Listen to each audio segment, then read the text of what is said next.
এই যে সেন্সরগুলো সম্বন্ধে আপনারা এখানে দেখছেনই, কিন্তু এখানে আমরা একটা বক্সের মধ্যে আমরা ওই যে ব্রেডবোর্ডের মাধ্যমে আমরা বক্সের মধ্যে আমরা আপনার ফিক্স করে ফেলছি। ওটার ভিডিওটা দেখাই নাই, সরি, তখন আসলে সময় পাইনি, তাড়াহুড়া করে ফেলছি, মনে ছিল না ভিডিও করতে আমার। এখানে আমরা যে ইএসপির যে CM800L দিয়ে সহ একটা আছে মাদার, একটা পুরো মাইক্রোকন্ট্রোলার হলো, সেটা ইউজ করেছি। আর হলো কি একটা HLK ইউজ করেছি। HLKটা ইউজ করেছি আপনার হলো এই যে পুরো সিস্টেমটা পাওয়ার দেওয়ার জন্য। কারণ এখানে দেখা যায় কি SMBS যদি ইউজ করি, SMBS থেকে বক্সের মধ্যে ঢুকাতে পারবো না, তাই HLK ইউজ করছি, যেটা আপনার 20 ওয়াটের HLK ইউজ করছি। ওই HLKটা আপনি দিয়ে আপনার মনে ফুল সিস্টেমটা পাওয়ার দিয়েছি। আর তারপরে আমরা এখানে এই ট্যাব দিয়ে আমরা এখান থেকে আমরা সার্ভারের ডাটাটা দেখছি। আর এই হলো আমাদের লাগানো, ঠিক আছে।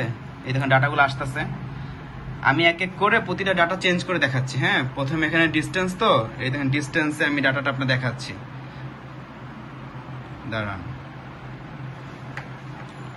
রিসেট দিতে হবে, দেখি আমার সিস্টেমে কি দেখাচ্ছে।